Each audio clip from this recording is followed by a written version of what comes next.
Lokodi ming moni Otim Bosmic wot Aryemo tie kere matamo ne ene bikaro ngwinye Acholi duju ikaro ngwinye idogola pa Acholi duju ni Lokodi ming ene umeru gikoko Lokodi ming ene Otim Bosmic wot Aryemo matamo ne ene bikaro mane ko weng idogola odi pa Acholi kachele duju kachele kidano mati Northern Uganda ni Lokodi ming ene umeru gikoko Otim karo mane I ot moto Otim karo ngwinye I ot moto ento kay ot makwo chele ot mamekwa ki jo mukene ni Otim pe bikaro ngwinye matwal. Imagine Otim mecher borte ma wenge kachel kito duong kilo dero pa NRM me betraying an log madua ta Kenya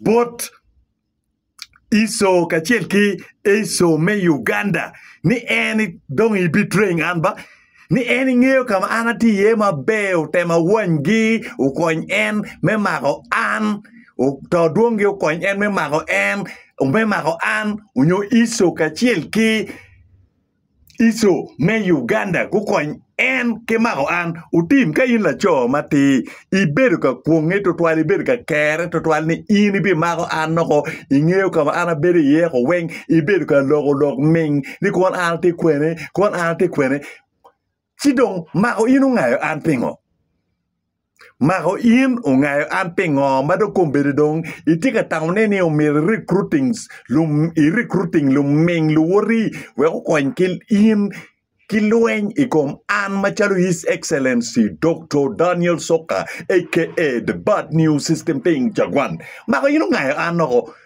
ana ye waje ni an la fonyi ya eno weko ni chake ana kweko dikedi gin moma ini choy Facebook peke nyue choy ka mo peke umiri loka tinerne umiri loka pien waleba chuli wakachil kile mon weng in petwer choy ne in Otim Bosmic Otim, I just want to assure you ni I as His Excellency Dr. Daniel Soka aka the bad news system thing Chagwan I am not alone.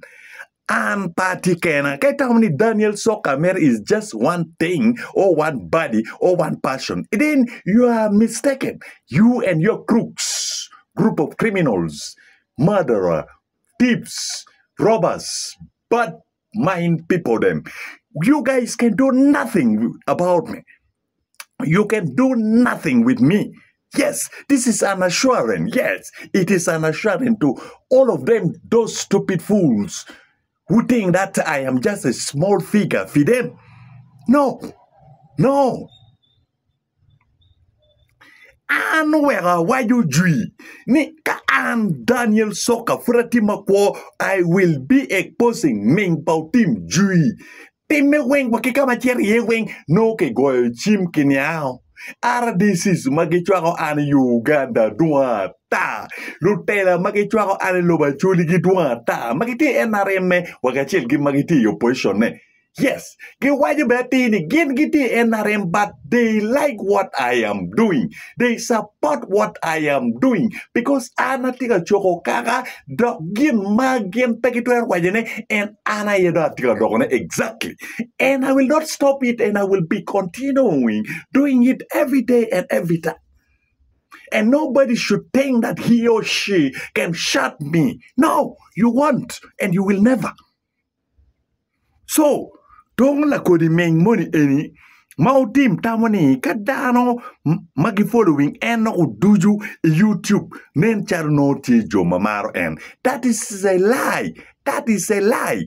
Petien lokeni jo magi following in my nengu subscribing YouTube channel li unyo gite kenyuni gimar in. No, they don't like you. Pole weng gichero me witnessing in. Me cherka monitoring in, me documenting in, me spying on you. Pini ini ming pengeu pe kwano. Icher merka gwa kot yor kwan. Pengeu. Don't gin mati ene tina wechi kay riek dong mir chak ngeu ne. Eno weko ni ki kum dano makono aliba di YouTube channel lini. Ibi no like pe owa pa kiwi. Ibi no like pe owa piare we a big. Man nyura tini jo eni go weng pe go chero kimiri ni gemaro in, but they are spying on you.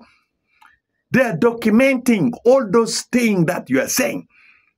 And they use against, and they will use it against you and against your children. Painting erne.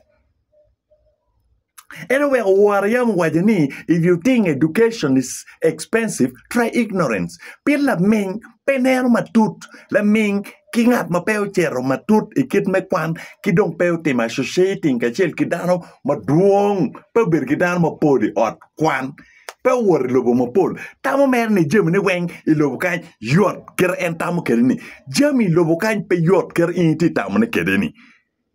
Jami lobo kan pe ti yot chalo ker inti tamo ne. Anyway, Hawaii ni we ibet a good politicians. Omiro ibet a philosopher.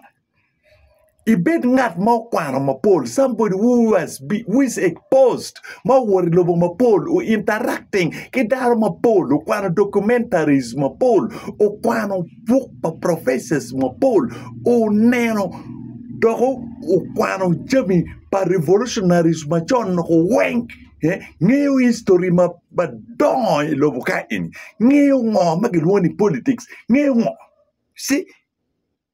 Anyway, Otim Bosmic would Aryemo wagin ma entity mone be painting eune. Wakam entity rebe painting eune.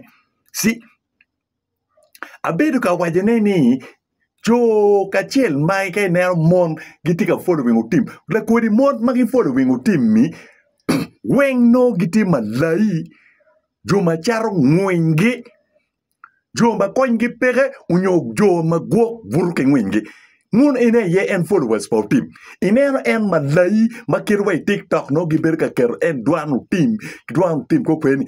Mun ini jo makongi peke chalu team.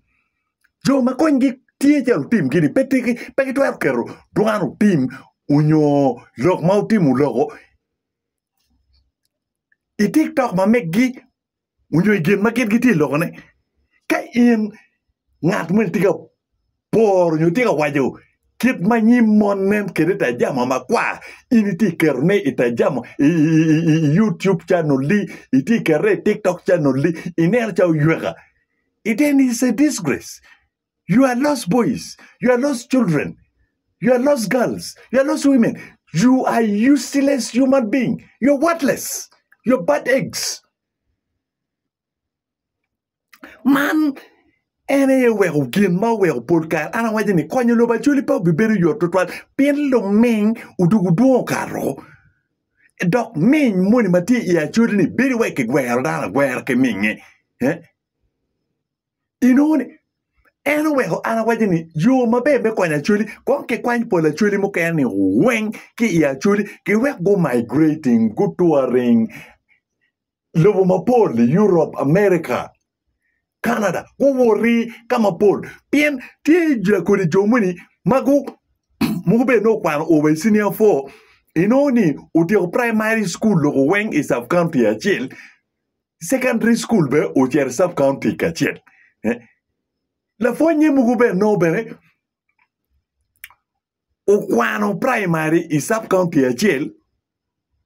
Okwano secondary ne bene is sub county Acholi. Donc bene ochero ipadive SS unyo ochero ipadive ko PTC. Si itu inene wonu fuji ki wakingogi weng gitilo baba gitilo ming. Piemba la fonь petwer fonyo gin ma en pere kede. La fonyo mer fonyo gin ma en ti kede. So lu fonyo bagiti fonyo lu ter wani weng kriya be pe wigi ngej gibe pe Bebe go work kamo, bebe go touring kamo, wigiti mer and within sub-county kiken. Chi gichako delivering gin mabejo kigin menyo, but lutian wanining kachel kijo, momir dig magic taking over lobo mamegwa. This is the question that I and you and everybody should be asking him or herself. Yes. Jo bukene gino lok pa Daniel so kapeko karo pien gino ni wait diru karo. Weko ginero chalo yet an pati yero dano. But I just want to correct the mess matika time in our society. Matika time in our community. Pien kapewa logo watamani waliu galia eni kompero ki jemi duju mareju matika time ikin gang nyu pot wakenyu i community wani. Sido wan wabichobo peko nining matika diyo lwa kwa nyu ti gurudanwa.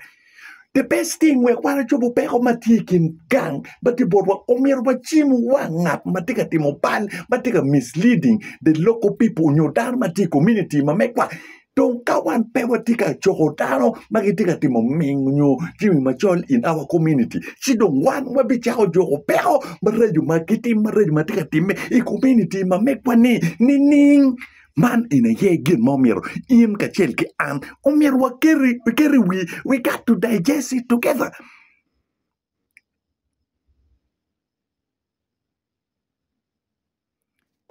Our people have been blocked access to everything. Some people got access to social media, but they are misusing it. They don't know that they can even learn through social media. They cannot know that even the data that they can have, they can even get degree through online. We got so many degrees. People are graduating every day online. But our people are misusing. They think that social media is just about their nakedness and the nudes. They think that and social media will be marketing and gin mingi me promoting mero ki kwele ki team job mapo gangini.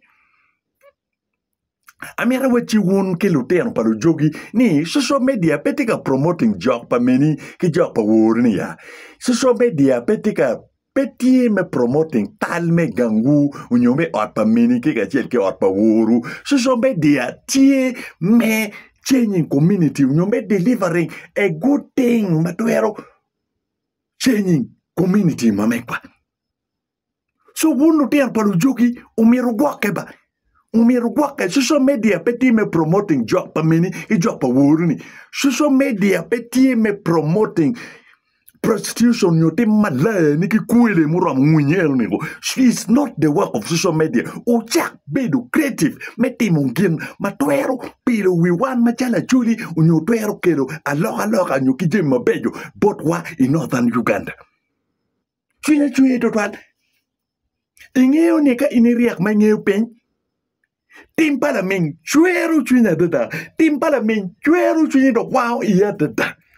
Entro la ming no penero. La ming no penero enetika timugin marach. La ming petika nene no editi mugin malewi kaka. Bakelu chaj ki ming ikom en kachel ki kom lotene.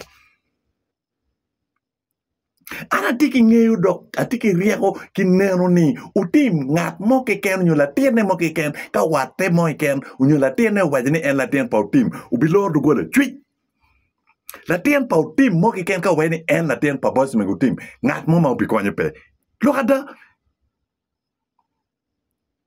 Unless ka latien ne manyao ucher ka kon dugola ni malay lu wore gujol en iupit enterprises. Unyo gucher ujol en ibuganda pop. Ine yecha guak pien customers pa utim mapol ti ene Buganda pop en ki malay ene makichate ki mugumang gugi kiti burung ki ngwingi kamo kene logo mo kene. Those are followers pa utim. Those are customers pa utim. Ka ma gubene no miro uchero gong dugola pot lumeng ki luti ki drug maraju I community ene cha guak gitu er kon dugola potki. Pat ka ko dog office mo mania. Si wajini en la tien pa Bosmic utim. Unyoni en wat pa Bosmic utim. Don ngat mo ma upi konye per. Abir ka wajini awe ni dan ma ming chalu timi uno do mier peochon malaya nyo peochon dako ma konye pe. Unong odo dako matiki riego nyapangat makwiri magitwer crossbreeding wek lutien pa Otim Bosmic wek pedok guben ming tutwal wek do guben man doki the ming cher dok nyome ke la ming malaya dok cher nywel ke malaya le wore la majai ki unyamira dok cher nywel ki la nyamira la wore chi dong la kit products ngoma bunu bi nywel wer bot wan e community me northern Uganda ka chel kilo Acholi ko ga maloken ko ga maloken ka chagwa wi puto ya tam ne me gamone chunya chue char te ke kabo chunya chue char te guare mamono cher kede kamaro rej idem pa mwa nyo ya goro dem unyo mono cher kede kamaro rej iwai limu unyo iwai page ki ya chwa mamale kuja chunya chue totwal pen gin matika time ya Acholi ni if it cannot chue chwinyo nyo put pe wow iba no impe Acholi dok no impe tiremo pa Acholi